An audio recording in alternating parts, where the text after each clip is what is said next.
Ghana's press freedom has been called into question over time due to past antecedents between the country's security apparatus and media persons. To don't say it loud, we speak to a victim of one such incident who tell us what his experience was and the way forward. My name is Lord Harry Sidosari. When we return from the break, I introduce our guests. Do stay.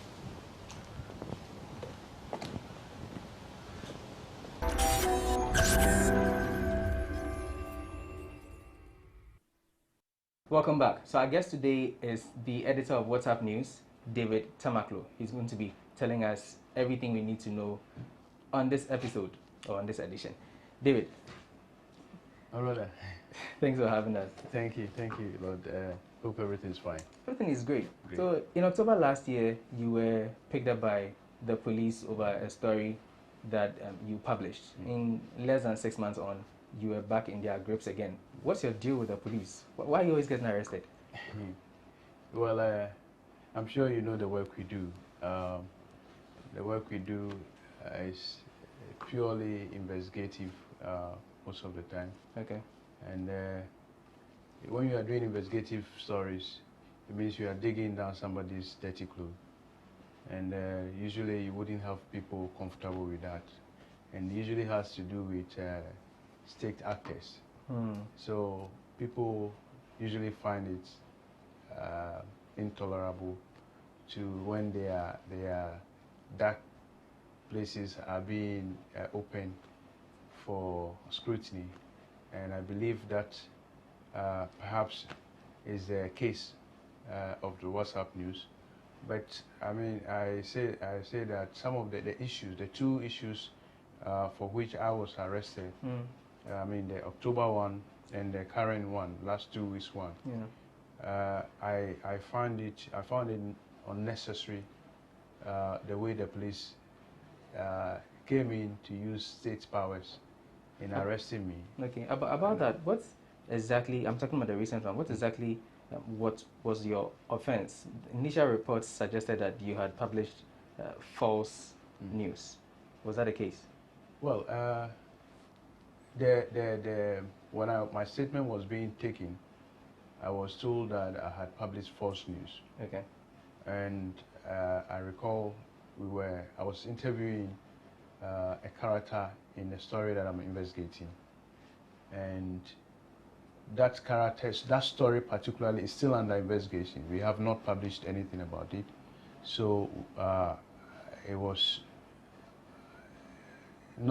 difficult to understand why anybody would arrest me or would charge me for publishing false news in that particular case. So it's not like it was even out yet. We hadn't started any story at all. We had not done. Sometimes you're doing a story, you want to do promo for some strategic reason, but this was not the case yet. I just interviewed a few people as part of my investigation, and the character was also one of those that I was interviewing. And after my first interview with her, she requested to meet me, and I obliged. I obliged because sometimes when the first interview was on phone, so when you interview people on phone, not everybody is comfortable enough to tell you all you need to hear. That's true.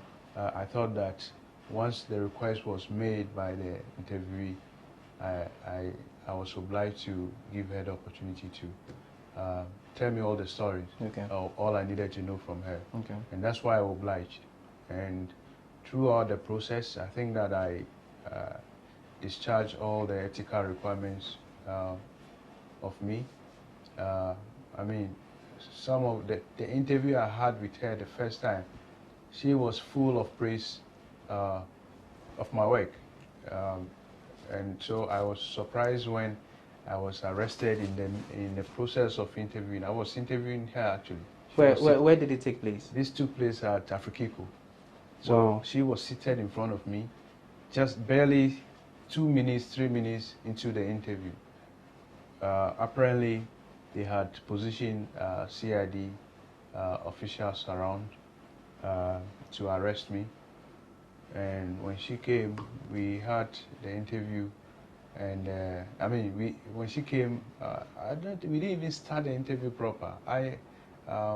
She made a comment to which I inquired why the comment. Then I was assuring her that it was important I get the full facts of what the questions I asked her, so that I wouldn't get to a situation where after the interview I discover something new from that I know she should have known, and that would be a different matter. So it was at that point that the police came in and arrested me. So we had not actually started the interview proper. I see. That's pretty interesting. But Afrikiko, of course, is a very open area and it's not very far from the Jubilee House. What was the mode of arrest? I want more details. We heard about stuff, but I want it to come from the horse's own mouth. The mode of arrest, basically, when, just like I said, when I started, setting the mode for the the interview, then I noticed there was some signaling, because obviously the question I asked wasn't answered. And signaling from who? I saw some hand movements from her, which probably give me an idea that she probably was aware. I mean, everything was arranged, so she probably was signaling the CID to come in. Oh, so you think you were like baited? She set you up? Yes, it was all set. It was all a setup. And wow. Everything was a setup. Because I mean, like I said, it's so there's no reason for the arrest. No, absolutely no reason. As we speak now, when I was writing my statement, it's a false publication. And right around that time, narratives were being changed to extortion, attempted extortion. Can you tell us who you're interviewing?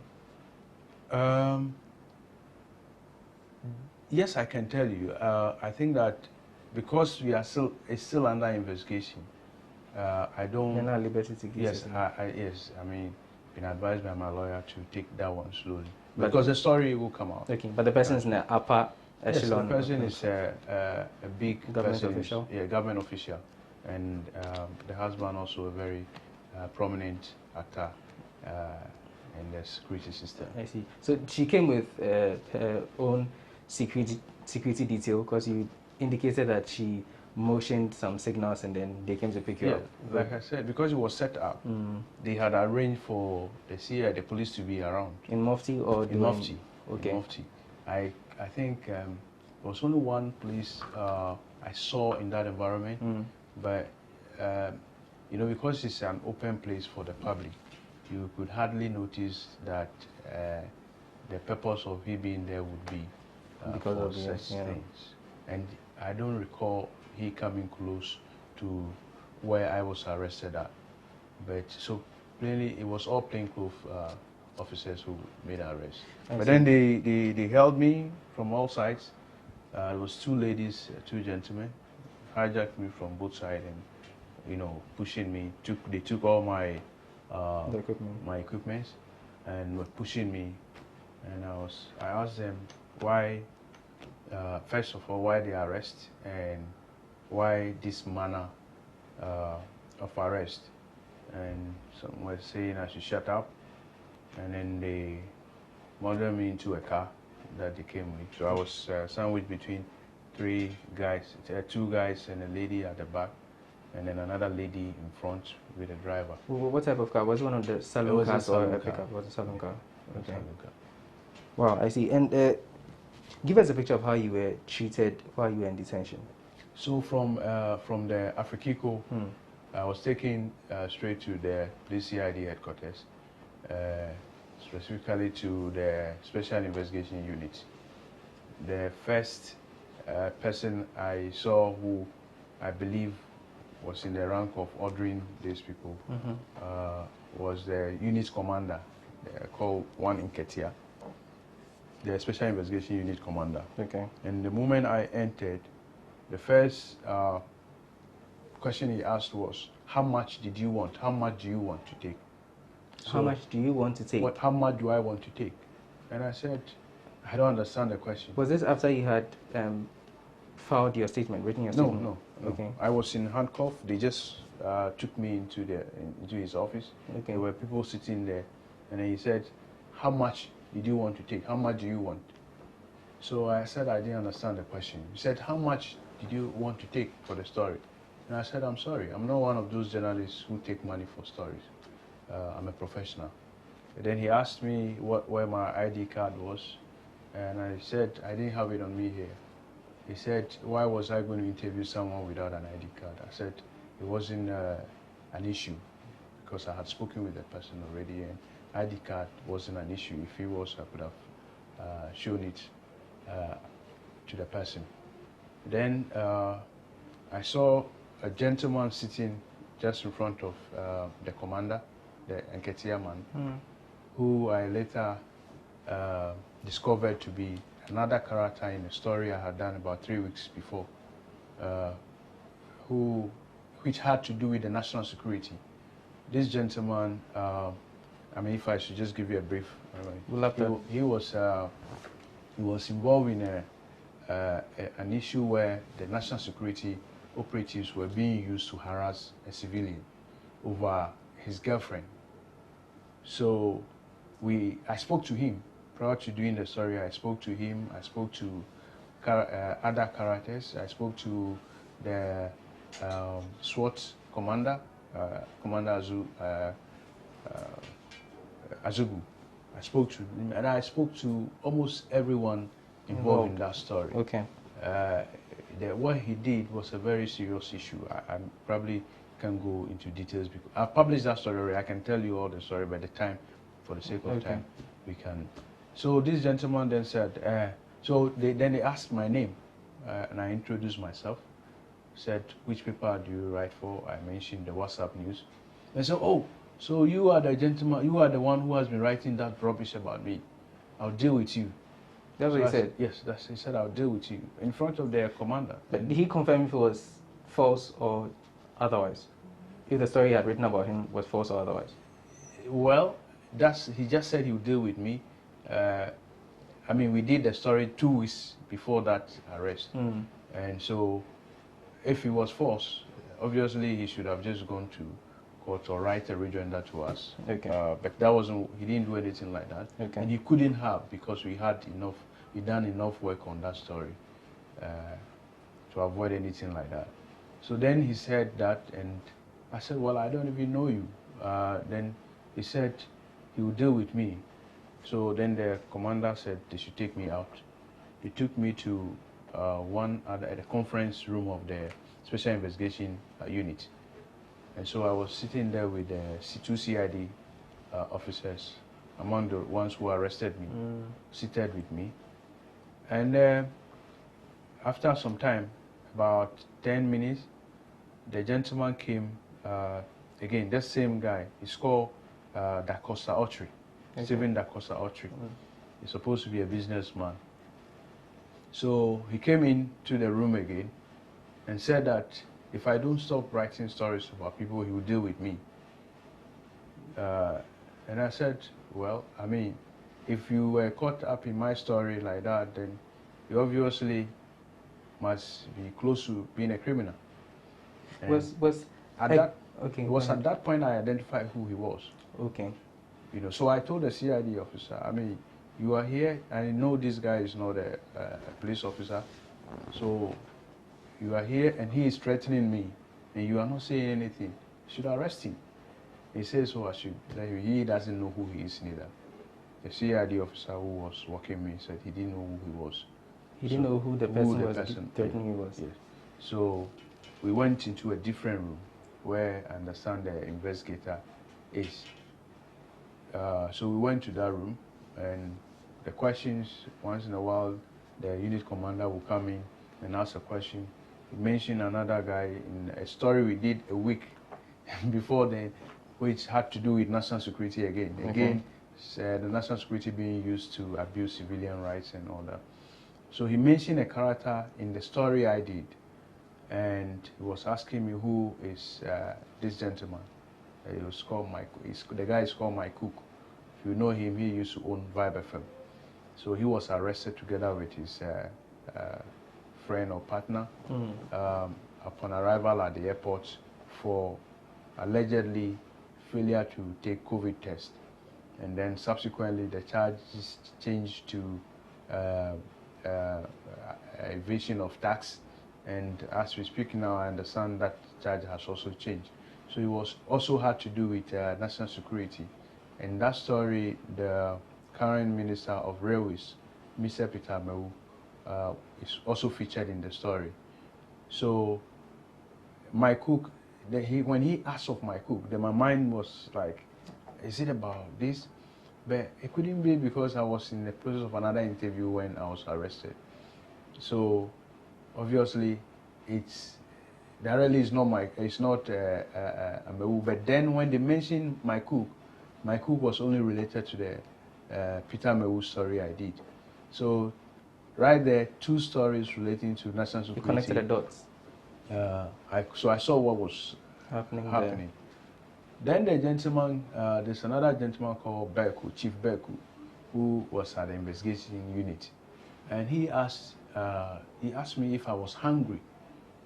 How hungry was I that I was looking for money? I said, that's offensive. You don't ask me that question.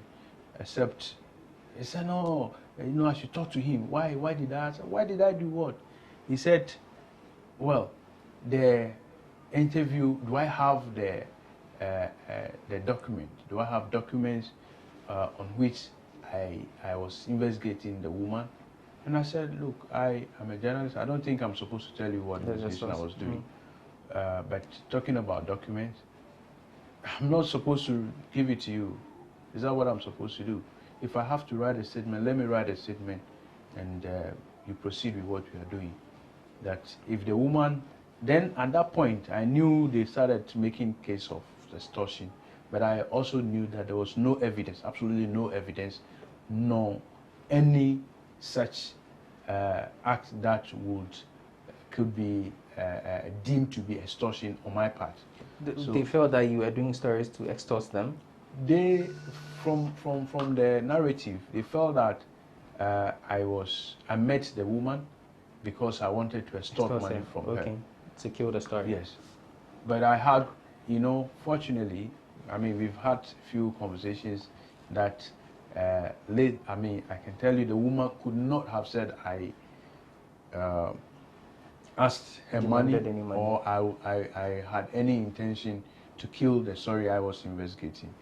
So I was very confident that if all the charges they had mentioned so far, there was nothing that I should be afraid of, except for the fact that nobody around me knew where I was. Your people, not my workers, knew that I was arrested. How long were you there for? I was, well, I think I was picked up around 3:45 thereabout. Okay. And I was at the unit there till around 8:30 before I was taken into custody. What was you in custody? Were you still, at the time the interrogations were going on, were you still in cuffs? I was still in cuffs. You were still in cuffs? I was still in cuffs. I see. Well, we would like to take a quick break here. You're still watching Say It Loud with me, Lord Harris Udasari. We are speaking to the editor of Whatsup News, David Tamaklo. After the break, the conversation continues.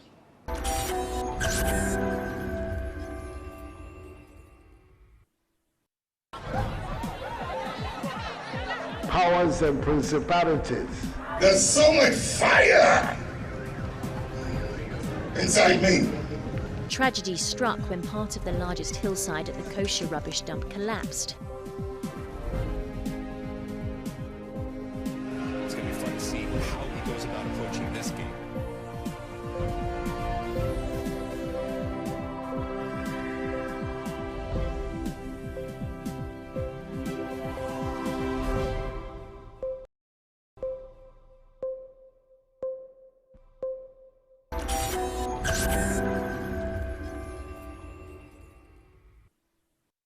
Welcome back. This is Say It Loud, and we are speaking to the editor of Whatsup News, David. So you were telling us about what the experience was like while you were in detention.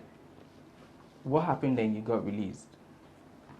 Well, I slept over at the airport police station. Also, you spent a night over there. spent a night You said you got arrested. I got around arrested 3? around 3:45 of Thursday. I think that was the first of April, and got released on the 2nd of April. Wow. So on the 2nd of April, the police came for me. From the investigator came back for me around 7:30 thereabout. Okay.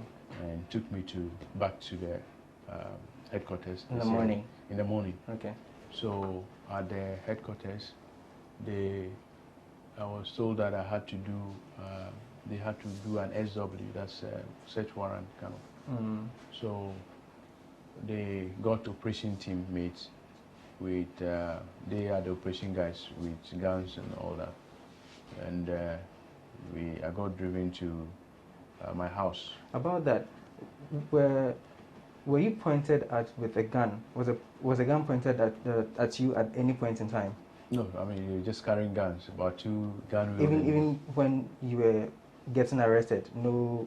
No. You mentioned you were heckled. At the point of arrest, I didn't see a gun. So during armed? It was just during armed. Okay. Okay. During armed. It was only the point at which the gun was more or less accompanying us was when they were taking me to my house. Oh, okay. You know, and I was in handcuff, 2 gun wielding CID operatives with 2 others, and then the driver took me to the house. Okay. And they went to conduct a search. They said they were looking for, I mean the investigator said they were looking for photo album. So if I had any photo album, I should show them the photo album. Your photo album? Yes. Okay. So, but yeah, my wife showed them a few that we had, and from there, they couldn't take anything. They didn't take anything from the house that I could remember. So we returned to the headquarters, and they were supposed to be waiting for the CID, Director General CID, Mr. Kenyebua, who I understood was somewhere outside the city, the capital city, on holidays. And so but the directive for the bail would only come from him, from what I understood. So they were calling. It was around 1:30 there about that. I had an inkling that they may be granting me bail. At that point, there were a few journalist colleagues of mine and senior friends that I knew who came around and were demanding that there should be a bail, because as at that time nobody was clear what exactly the charge was. At that time, you still didn't have any charges on you? I mean, apart from, you know, when you are writing your statement, yeah, they gave it a headline. So the headline there, if it was supposed to be the charge, was supposed to be false publication. Okay. But I've seen situations where those charges were changed. Those headlines were changed later. But what they asked me, what I saw there was about false publication. So that's what I responded to in my statements. But at the point of the bill, granting the bill, then I mean, they said I should look for sureties, and the sureties were going around, you know, identifying their properties. Okay. Then at that point, the CID investigator, you know, suddenly he's been on call all through. So one of the calls came, and I mean, first they wanted to take me somewhere, and my people protested, and then they said, okay, they should take an additional statement. So I don't know where the orders were coming from, but because he told us he was waiting for the orders from Mr. Kenyebua, I assumed the orders were coming from there. So he asked that we issued, I made an additional statement about what? About extortion. So I said, okay, what about extortion? So he offered to write it, and I said, okay. So he asked the question, he asked me a question, and I responded to the questions whilst he write. So after that, then the bill was granted. And I was asked to come back on the 6th of April. That was Tuesday after the arrest. At what, during your narrative earlier, you indicated that the people around you, your colleagues and family, did not know where you were. At what point did they get in the know? At the point I was asked to write a statement, I indicated that I needed my lawyer to be around. Okay. I also wanted to use the opportunity to get someone around me to know what the situation was. I knew by then the news would be around that I've been arrested, but as to where I was, nobody would know. So I then used the opportunity to call my lawyer, and that's when anybody around me, I was sure, got to know where my location was. How did your family take it? How did your wife take it? For my wife, it was, I mean, I just can't describe it. She was very devastated because it was the second time in 6 months when I was arrested. And, you know, when she spoke to me, I knew she was devastated. But, I mean, she managed to, there were friends around and family who managed to get her to understand that everything was okay. And I got to talk to her later. And she is still devastated. I mean, not that she had any fear, but the way, if you consider the first arrest, when I was arrested, that particular evening, she had a scare. She was crossed by some vehicles, and when she was trying to leave the house, they told her to leave the house to someone, a family member, and on her way, she was crossed by these vehicles, and it was a serious issue for her to take. And so she was crossed by which vehicles? The unnumbered vehicles, and she stopped. He got down, just went around, and then got back into the car and drove off. So that incident was still in her mind, and so at that point that she got to know that I was arrested, around 8, 9, except for the family and friends who were encouraging her, she probably didn't know what to do at that point. What did she say to you when she saw you? Of course, she cried. She cried, and the rest I'll tell you later. I'll tell you later. Of course, she was happy to see me. That's more important. She was happy to see me, and the kids, you know, how they were worrying her. Where's Daddy? She had to lie to them. You know, Daddy's gone to work. He had to come back the following day and all that.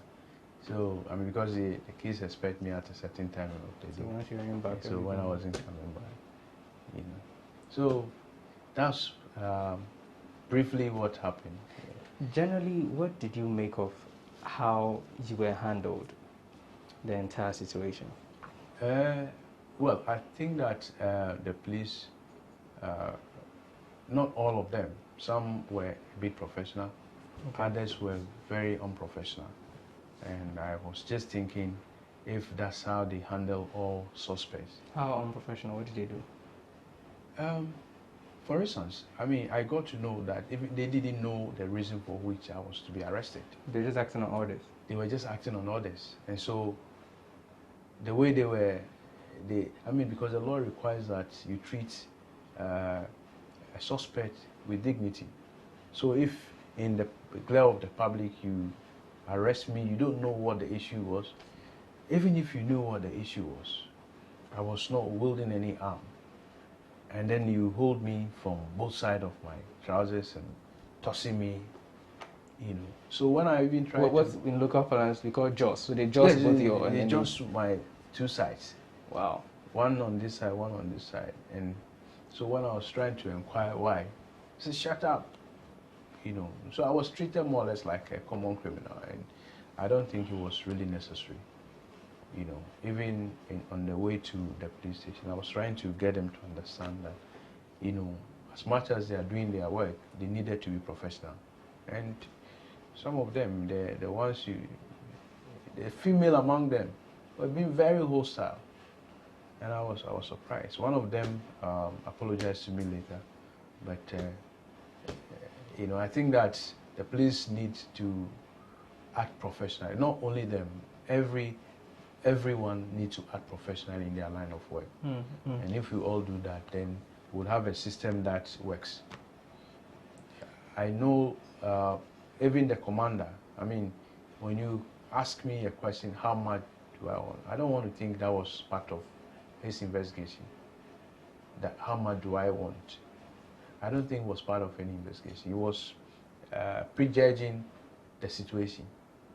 I was supposed to be a suspect. You are saying, how much did I want? And all that.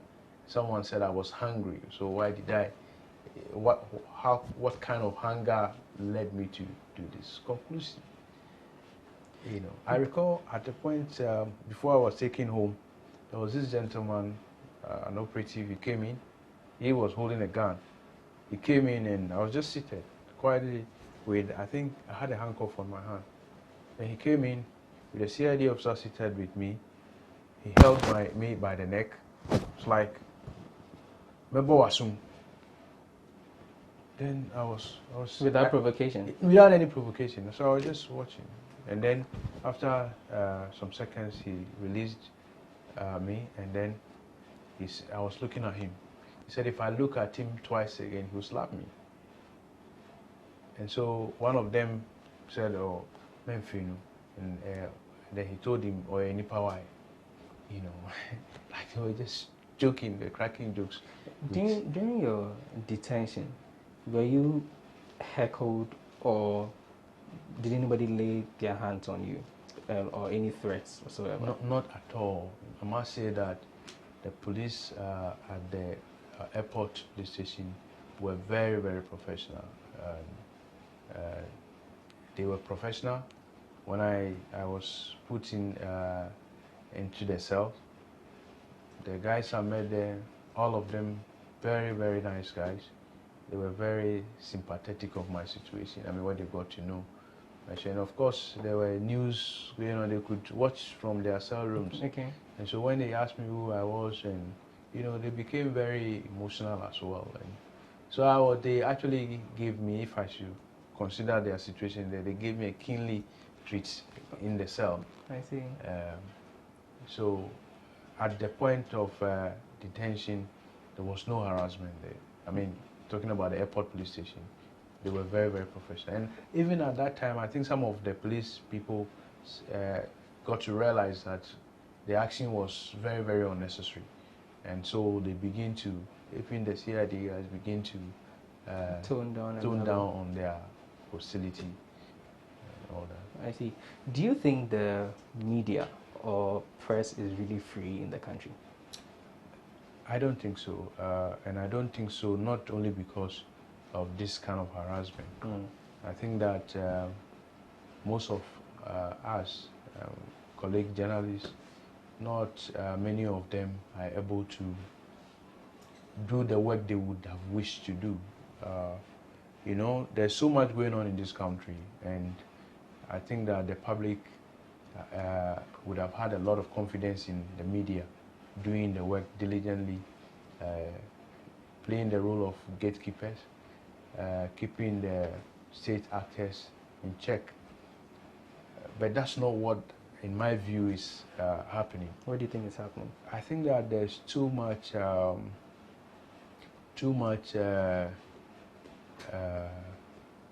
I'm looking for the word. The media is not doing its work freely. Let me just put it that simple. I'm also the vice president of Private Newspaper Publishers Association, the Print. Okay. You think there are obstructions? I think there are obstructions.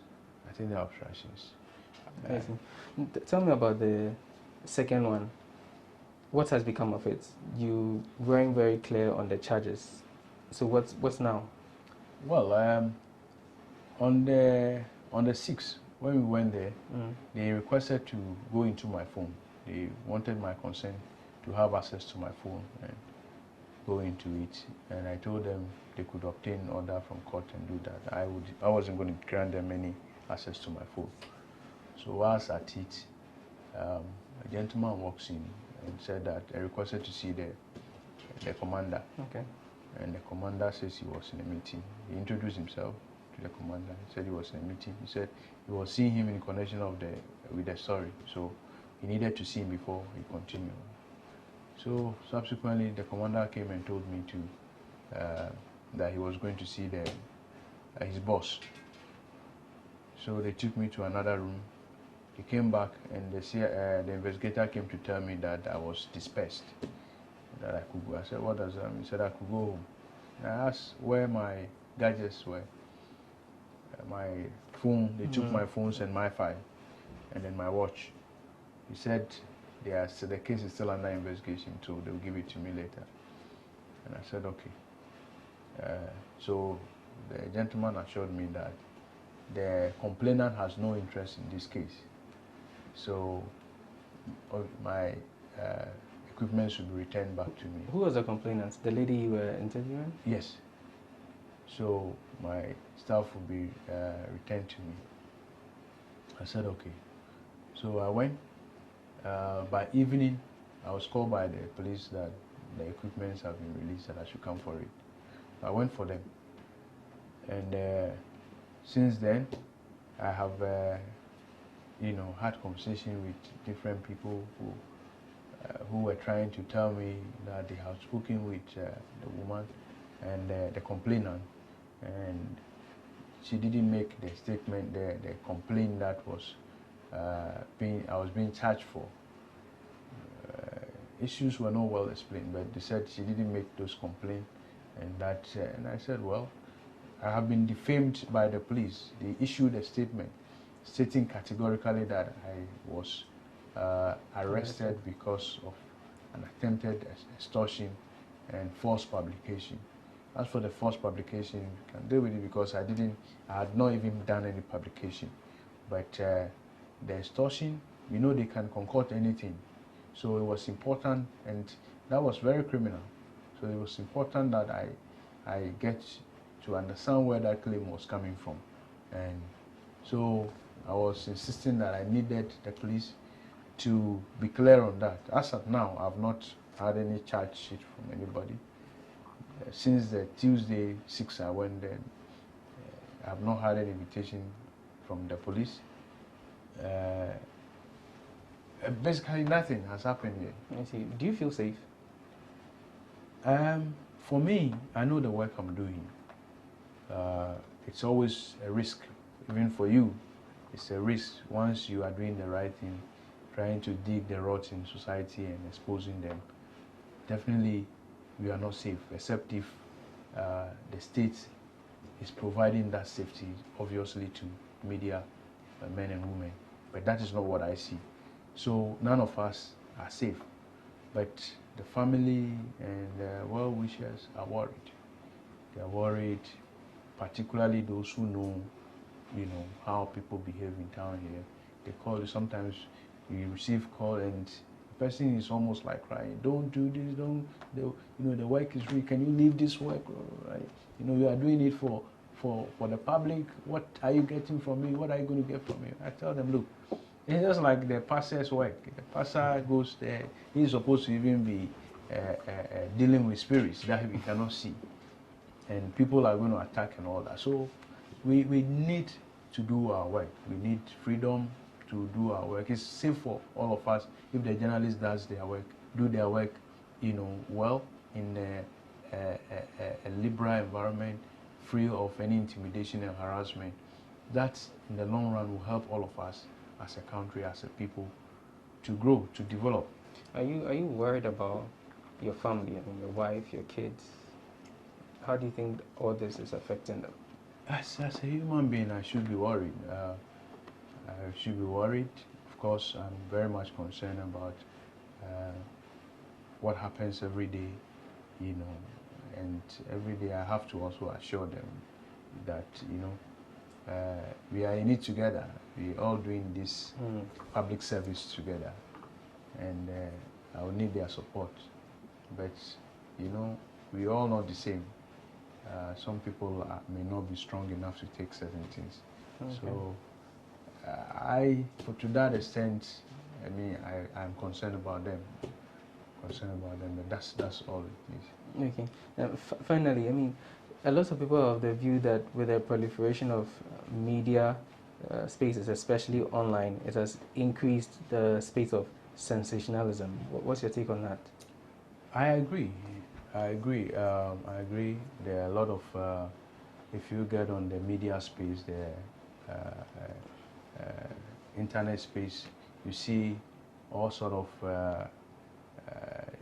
supposed news mediums which channel a lot of falsehoods and all that. Not only the sensationalism, some are utterly untrue. Yeah. So all those things are there. But journalism is said that if you are doing it well, it shows. And the public is very discerning that when they pick a story, they're able to tell if the story is done well or not. So there's still a distinction for people who read to understand what false news is and what sensational news is and all that. How do you think the situation can be curbed? What changes would you like to see? You mean the issue of sensationalism and all that? Well, I mean, it's getting to that stage where at a point in time, we know it was all traditional media, hardcore newspapers. I have run a number of newspapers, worked with newspaper companies, which some don't exist anymore for several reasons. And even the ones which exist now, people pick their newspapers and they can tell you, if you engage people, they will tell you, no, they don't believe this paper, they don't, they know what these newspapers are for. So it's rather a challenge for us to get to do the work as required of us. If it's only when we do good journalism that the public can trust the work we do and begin to follow the news again. Other than that, everybody will be throwing in trash and, we all don't get anything from it. Okay. It doesn't yield any result. All right. Thank you very much, David Tamaklo, for this time. But that's all time will allow us. This has been another edition of Say It Loud with me, Lord Harris Udasari. We have been speaking to the editor of Whatsup News, David Tamaklo. He's been giving us all the details about how and why he got picked up in 2020, and 6 months on, he got arrested again. Join us for our subsequent editions.